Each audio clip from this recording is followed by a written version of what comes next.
Alright fellas, so here we are back in Pokemon Masters. We've got tomorrow the rerun for the special costume units, which is of course the topic of this video, but we also have Bruno's run coming tomorrow with Onyx there. Not going to go over that, going to go over that in a video that should be coming out a little bit after this one.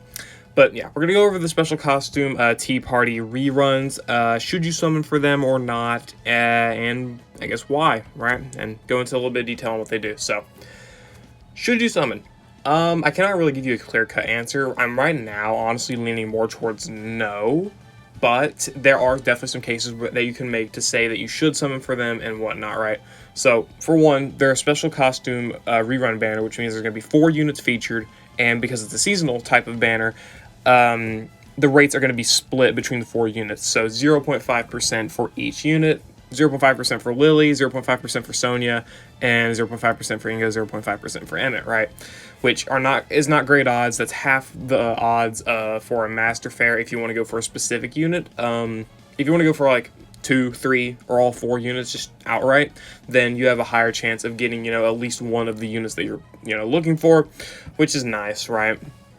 But if you're going for one specific unit, like Ingo, who has Bug Zone, Emmett, who's a great Bug Striker, Sonia, who's a good Grass Damage Dealer, or Lily, who's a solid support, and, obviously you may want to go for these characters for favoritism reasons as well. If you want to go for one of these specific characters, you're going to be dealing with 0.5% odds, which is not the greatest, for sure. That's definitely one of the reasons you should not be summoning. But when it comes to, reasons you should summon, of course, as I stated, they've got their specific power abilities to them, which make them, seem valuable to people and whatnot, right? So, as I'm saying right now, I'm probably going to lean towards no. But again, you can make cases. At the very, very least, you should wait until after the data mine comes in order to make your decision. I would say the data mine is probably about a week away from now, maybe a little bit more than that, maybe a little bit less than that, but roughly a week away, I would say. And so yeah, just, try to wait for that a little bit, hit the brakes and whatnot. Maybe don't, don't try to, summon initially on the banner as soon as it comes out, right? Maybe, hold off, definitely hold off until the data mine comes. So yeah, let's go over the units individually so you can get a little bit more of a grasp on what they can do, and then, make your decision there, right? So this is going to be 4 units, so we got a lot to cover. This video is probably going to be quite long, but whatever. You got the beginning part, which will basically sum up the whole video for you, so yeah. Let's go over Lily here. So she's got 268 defense, 312 special defense, and 550 HP at level 145 stars. With the EX and level 150, of course, those stats are increased quite a lot. 684 HP, 322 defense, and 368 special defense, which is quite nice bulk stats, right? So, she's got Astonish for 1 gauge spammable and 30% flinch chance, which is nice for a support unit. She has Potion, X special defense, all for special defense buffs, and obviously healing. So far, she's literally just looking like BP Morty, right? Quite similar, just with a little bit better bulk.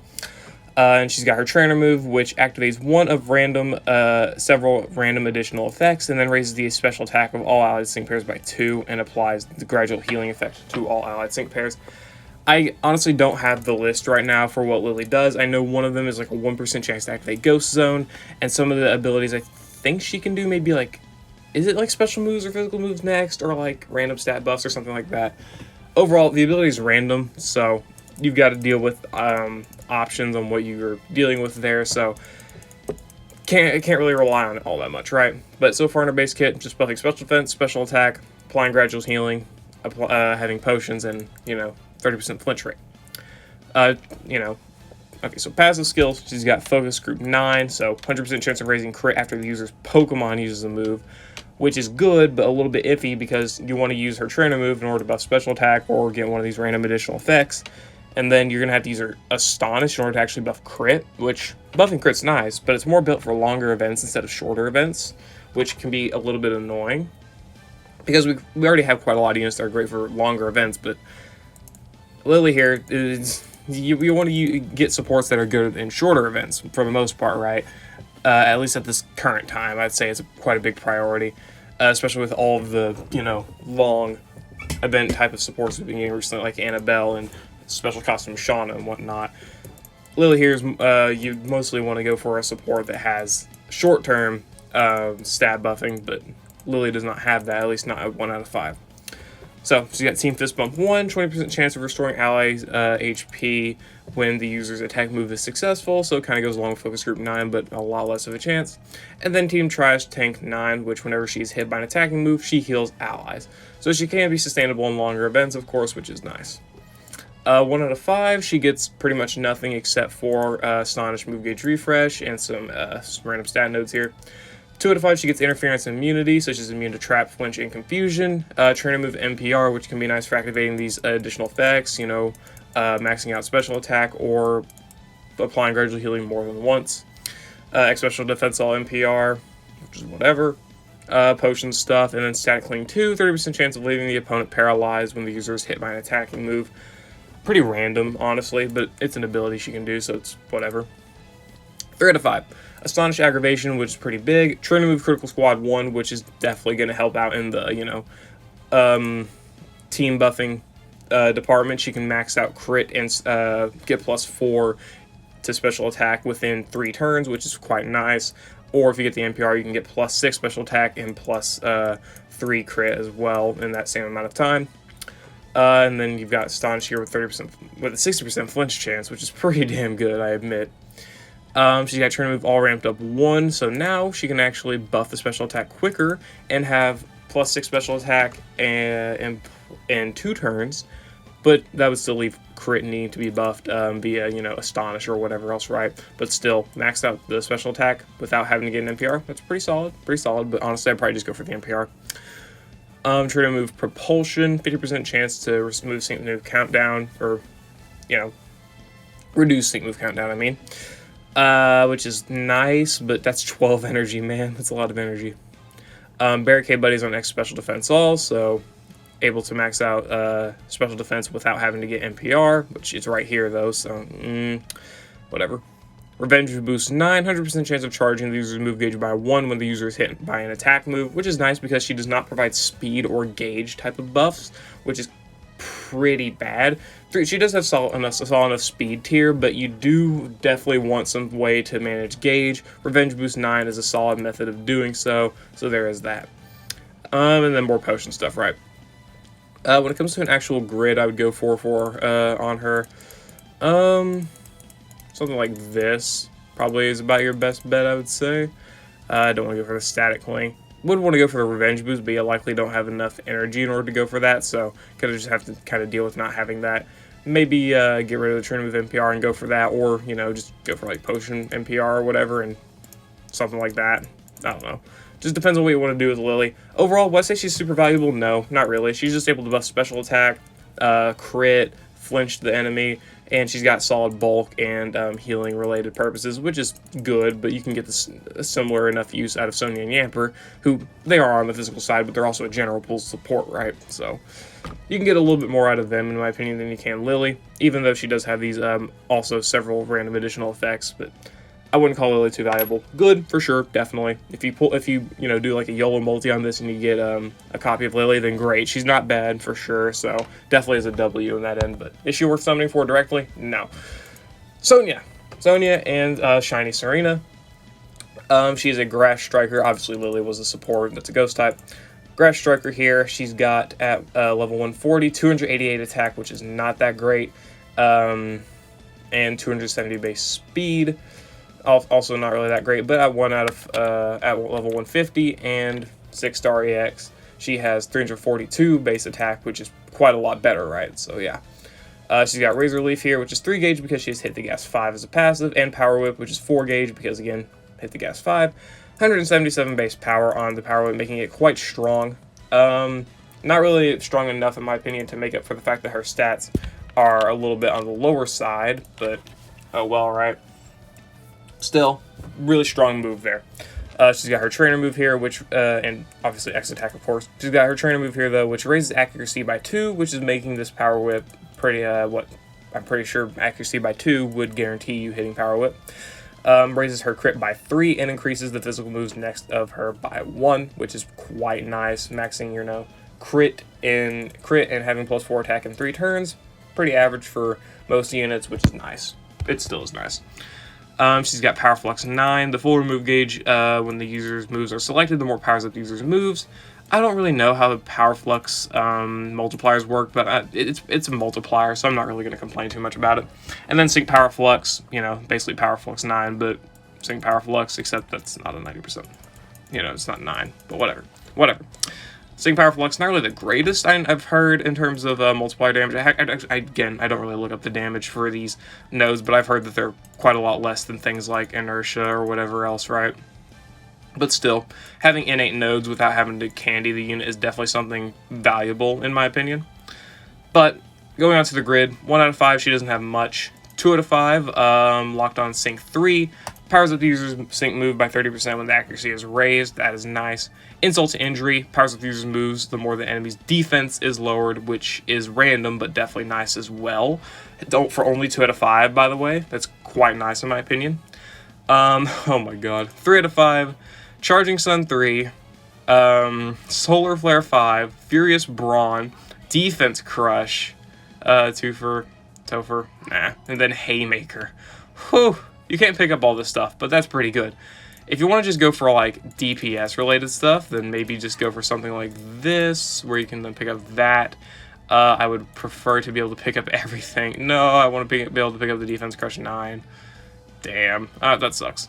Honestly, I would rather pick up the Defense Crush 9 and have Insult to Injury than I would just also having to try to pick up Charging Sun 3 here. And then maybe you could pick up, like, I don't know. Could you pick up some sync stuff? You could probably pick up this, and that's about it, but still, not bad. But yeah, Sonya at 3 out of 5 looks crazy, in my opinion. The attack stat's a little bit lower, so kind of do keep that in mind, that you have these multipliers, but you do have a little bit of a lower-end attack stat. Not bad attack stat, right? But still a little bit on the lower end. But still, she's good. Hit the gas 5, plus Furious Brawn, Insult to Injury. You know, Sync move isn't that bad either with Locked on Sync 3, Haymaker, Charging Sun 3, or sorry, Solar Flare 5, not Charging Sun. And then Sync Power Flux. So yeah, she's good. She's a very solid Grass Striker all around. Would I say it's enough to recommend summoning on this banner with a 0.5% rate? No, not really. But she's definitely very, very strong. If you do like Sonya and you are on the fence about summoning for this banner, do know that Sonya is still a really, really strong Grass Striker and very, very capable and whatnot. So don't think that she doesn't have any value or whatever or anything like that, because she's definitely still quite a strong striker here. Anyway, moving on to Ingo here. Definitely one of the big things that people may, big units that people may want to summon for here. He's a tech bug unit with Bug Zone, or well, Bug Wish, you know, turning to Bug Zone. So that's quite big for a lot of these bug units like Lusamine. Obviously, Special Costume Emmett, his partner. Alder's a big one. Nolan, Bugsy, all these units. Berg, I guess, too. A lot of these units can definitely benefit a lot from Ingo, of course, because of that Bug Zone. So, looking at his stats, he's got 370 attack, a lot better than Sonya for sure. 450 speed, which is also very, very nice. And 370 special attack, which is also pretty solid there, of course. So, got level 150 and 6-star EX. 430 attack, 430 special attack, and 512 speed. All very, very nice stats. And he's got quick attack, which he's got Bug Shift, which turns it into you know, bug move. So 94 damage there. Not really the greatest, but still, you got a little bit of damage there from this unit. Bug Wish for Bug Zone and Infestation for Trap. And then he's got his Trainer move, which raises his evasion by 2 and raises the accuracy and evasion of all allies by 1, which means he can max his own evasion in 2 turns and buff allies' evasion and accuracy by 2 in 2 turns. So that's pretty nice. And then his sync move and a multiplier is the attack power increase whenever the target is trapped, which is nice. Okay, and then the passive skills, he's got Team Viral Haste 9, 100% chance of raising the speed of all allies by 1 when the user's Pokemon or trainer uses a status move. Status move, I'm going to guess, would be just this, Bug Wish and his trainer move. Status move, though. I don't know why it says user Pokemon or trainer, because he doesn't have any, his Pokemon doesn't have any move that's a status move, but whatever, it's fine. And then he's got Defense Crush 9, which, pair that with Sonya, it's nice. Not that you're going to pair him with Sonya anyway, but still. That's nice for sure. Defense Crush 9, just increasing his damage anyway, since he's got physical sync move multiplier and he's got quick attack here for damage, so the defense debuffing is going to help him just do more damage in general, and as mentioned prior, he's got Bug Shift. 1 out of 5, very, very good with the utility in having Bug Zone and being able to buff evasion and potentially be able to act as like maybe a support type of unit, or, you know, take the role of the support unit and, you know, just not get attacked, assuming you have self-sufficient other characters like your strikers or whatever else, which I think that's a little bit underrated. And plus, okay, I didn't mean to Google anything. The evasion buffs are also going to be used a little bit later in his grid, so there's that. Obviously, anyway. Sucks he doesn't buff his own attack or crit by any major amount, or any amount whatsoever, I guess. But you can obviously bring a support to do that, because there's a lot of, you know, crit and attack buffers. Like, you know, Sonya was in prior mentioned one, Hilbert's a solid one. You got some, you got a little bit, quite a few different options. So yeah, 1 out of 5, he doesn't really have anything, just power nodes and whatnot. 2 out of 5, he gets faster runner, burst in, nothing major, of course. Quick attack NPR, which can be nice for a little bit more damage. Stationary target 3, powers up his moves when the target is trapped. Poke Trap 2, which is whatever. And then Bug Wish, Move Gauge Refresh, and Insect Acceleration. Overall, the 2 out of 5, nothing great, honestly. It's either 1 out of 5 or 3 out of 5 here, because at 3 out of 5, he gets Defense Crush 9 on Quick Attack, making the defense debuffs even better. Follow through 9 here on Quick Attack as well, meaning he's able to apply the critical hit next effect to himself, meaning he might not need crit buffs. So you could honestly probably just use a Quick Attack and then sync with him, and he'd have that guaranteed crit, which is pretty nice. Doesn't need a crit buffer, but honestly, I'd probably just rather use that than have to pick this up on the grid. Obviously, the sync nodes, of course. Blind Spot for powering up his sync move with the evasion buffs that he already does for himself. Bob and Weave, powering up his own moves, damage just in general, because of his evasion buffs. Let's see, Relentless, more the enemy's defenses lower the more powers of the user's sync move, which, you know, combine that with Defense Crush 9 here, is very, very strong for sure. Super Preparation, if you're going to be super effective, but honestly, I wouldn't pick it up. Mad Strength 9, which can be good for his self-sufficiency, but honestly, I wouldn't pick it up anyway, because you're going to have a lot that you're going to want to pick up just outright, like out the gate. So, do keep that in mind. I'd probably say this is what you're going to probably want to pick up at 3 out of 5 here. Bob and Weave, Blind Spot, Relentless, they're the big ones. Trainer Move NPR, maybe if you have evasion debuffs, then pick this up, that's fine. Why does he buff accuracy for allies? Whatever, it's fine. With the last 7 energy, since we can't really get everything, maybe instead of doing that, you could do something like that, maybe. That would have been preferable. That would have been a little bit preferable. Oh well, it's fine. I would like to pick up that Defense Crush and Quick Attack, because it definitely would help out quite a lot for him. But can't really pick up every single thing. I understand that much. Again, watch the video on my problem with sync grids and energy and whatnot. This is another example that could benefit from even one extra bit of energy, but whatever. Ingo, very, very strong. Bug Zone, even at 1 out of 5, is very, very nice. He's able to do quite a lot for the team with buffing speed, buffing evasion, accuracy for allies, and buffing his own evasion to max without any NPR or anything like that. Having overall solid quick attack damage here. Infestation for Trap is nice as well for just a little bit of bonus damage or activating other units' multipliers. And again, Bug Zone is the biggest part about him, as well as having the solid enough sync move. Alright, so Ingo's good there. Move on to Emmett. Obviously, Ingo and Emmett are going to be built for each other, so just prepare for that, just outright. 1 out of 5, Emmett here has level 145 stars. He has 390 base attack, 330 special attack, he doesn't use it, and 248 speed, which is not the greatest, but level him up a little bit to level 150, and give him the 6-star EX, 450 base attack, which is definitely very, very nice, and 300 speed, which is solid enough. Alright. That's level 149. Okay, but yeah. Emmett here, solid attack stat, because he is also a bug striker. You know, 2 strikers in this batch, and then attack and a support. Back like the old classic Pokemon Masters days where strikers were over-released. Now it's text. But anyway, I digress. So, he's got his main form of damage here in Mega Horn, 4-gauge move, 189 base damage at 1 out of 5. Definitely very, very strong just out the gate.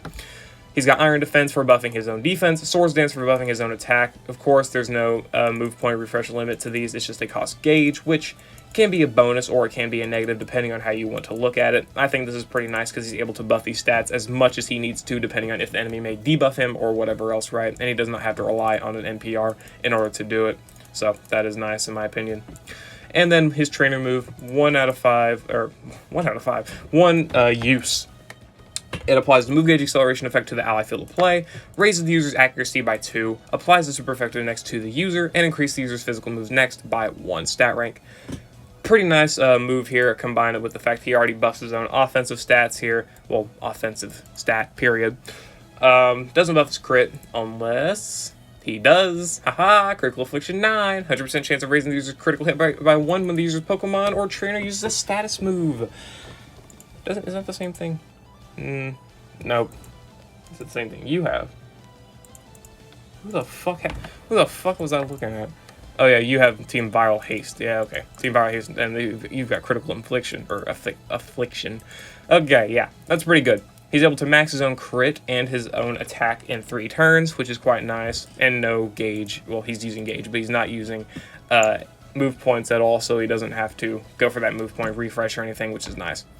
And then he's got Mighty Affliction 2 here. 30% chance of raising his physical moves next by 1 when the user's Pokemon uses a status move. So all the while you're buffing your attack with Swords Dance here, you have a chance of raising your physical moves next, making that first Mega Horn hit a lot harder, which is quite nice. And Rising Tide, the more his stats are raised, the more it powers up his Sync move, which is, of course, where the Iron Defense comes in here. He's able to buff his accuracy, he's able to buff his defense, his attack, and his crit, which is already applying a lot for his Rising Tide. Combine that with the fact that you're going to be running him with Ingo. Ingo's also buffing his evasion and accuracy even more, and he's buffing his speed as well, and debuffing enemy defense. So, assuming you get both of them, great combination. Ingo applies quite a bit to Emmett's Rising Tide, as well as Bug Zone and defense debuffing for his Mega Horn damage and the Sync move damage as well from that Rising Tide. 1 out of 5 Emmett, in my opinion, is straight up enough. Same thing with Ingo. That's all you need in order to make these units good. As well as Sonya. Honestly, Lily, though, I'd probably say you may want a couple more copies, but most of the Lily stuff is in her 1 out of 5 stuff, but in order to make her a little bit more useful, 3 out of 5 may be required. But for these 3, outright, just 1 copy is enough, straight up. And if you want to, if you want to benefit more from them and whatever, you can just candy them later, if you like them enough anyway. But let's look at the let's look at the dupe copies here anyway, see what you got. So 1 out of 5, obviously you got really nothing here, just some power nodes, accuracy nodes, different stuff like that. 2 out of 5, you've got Bronze Sync 2 for a 20% Sync move damage buff, which is whatever. But 2 out of 5, can't expect too much. Iron Defense Shielding Strikes 1, which, you can max your defense in 2 turns instead of 3. But maybe you don't want to do that. Maybe you want to build up physical moves next, right? So maybe you don't want to go for this, but still, definitely a good option. And the move gauge refresh on that and Swords Dance can be nice if you're using up a little bit too much gauge. Sharp Entry 1, in case you want to max crit in 2 turns and you don't want to go for max attack and you just want to kind of just start attacking outright. Maybe you want to do that. It just depends on your playstyle, but Sharp Entry 1 can definitely help there, which is nice. And he's got Mega Horn here, move gauge refresh, solid enough, and then the trainer move NPR, which is pretty solid. Nothing really too crazy in my opinion, but hey, if you want to go for that trainer move NPR for that physical moves next, the super effective next, accuracy buffs, move gauge acceleration, whatever, then you can. He's definitely got a lot in order to help out with his gauge usage from Iron Defense and Swords Dance, from the move gauge refreshes to the gauge acceleration. And he can go buff himself a little bit faster with stuff like Shielding Strikes, Sharp Entry 1, and stuff like that, which is quite nice at 2 out of 5. Would I recommend the 2 out of 5? Just in terms of, stopping there? Probably not, but still, that's solid enough for a 2 out of 5 unit, in my opinion. And 3 out of 5, he gets the big stuff, of course. He's got Tough Sync 3, 30% buff whenever his defense is raised by any amount. Charging Infliction 1, charges move gauge when the user's Pokemon uses a status move, which is nice if you don't want to go for a move gauge refresh on Iron Defense or Swords Dance. You can go for Charging Infliction here, which is nice. Stated attack plus 30 for 10 energy. Not really the greatest, but you can go for it if you choose to, because that will definitely buff his attack by quite a lot there.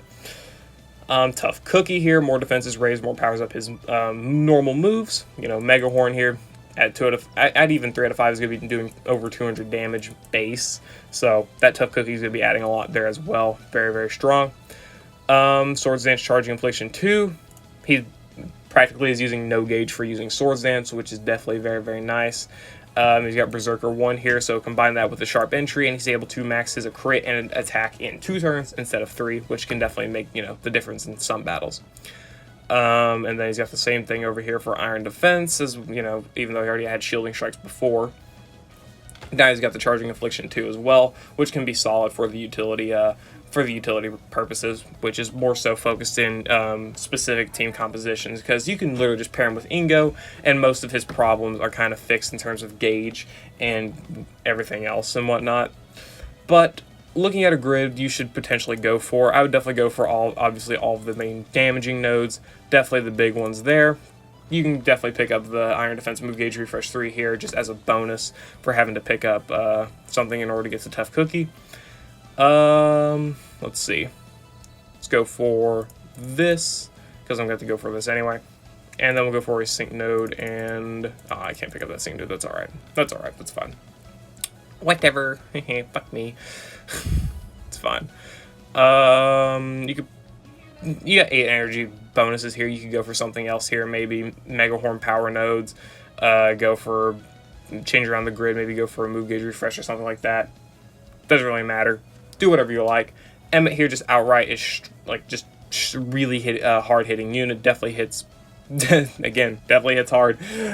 Rising Tide as an innate passive, even at 1 copy, you know, just a base kit getting Rising Tide is very, very strong.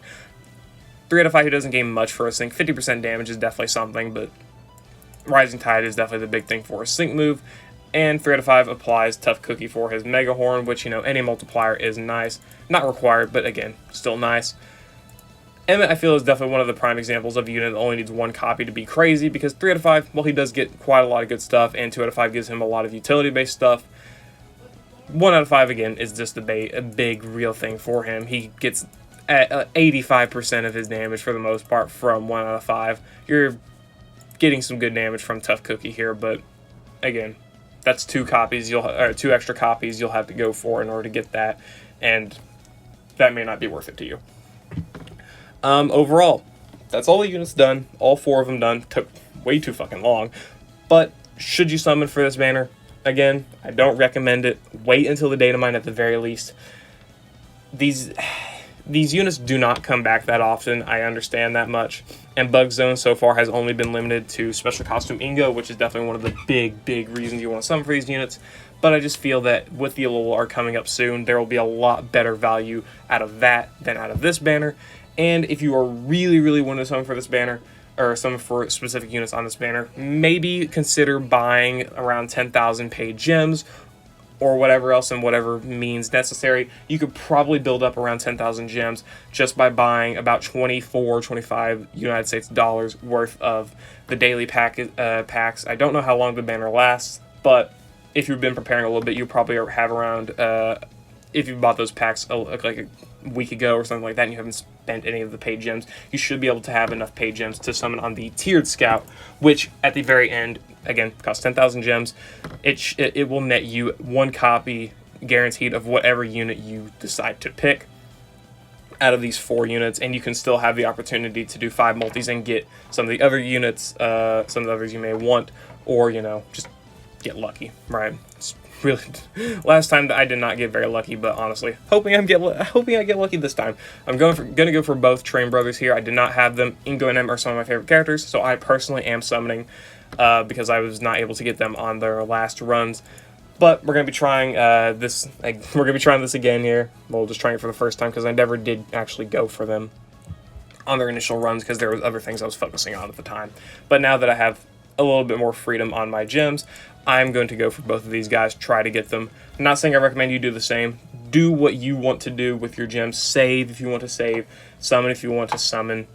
Again, banner I do not recommend summoning for, but there will, of course, be rerun opportunities in the future that may satisfy you a little bit more than right now. But if you're good on gems and you feel you really want some of these units, and you don't mind having to spend, you know, an upwards of 36,000 gems for the specific unit you may want, then, of course, summon your heart out. Have fun, have a blast.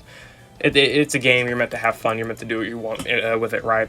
But yeah, overall, should you summon? No, but summon if you want, right? That's it. That's all. I'm gonna end it there, guys. I hope you all enjoyed. This video is probably about half an hour long at this point. I won't waste any more of your time. I'll see you later.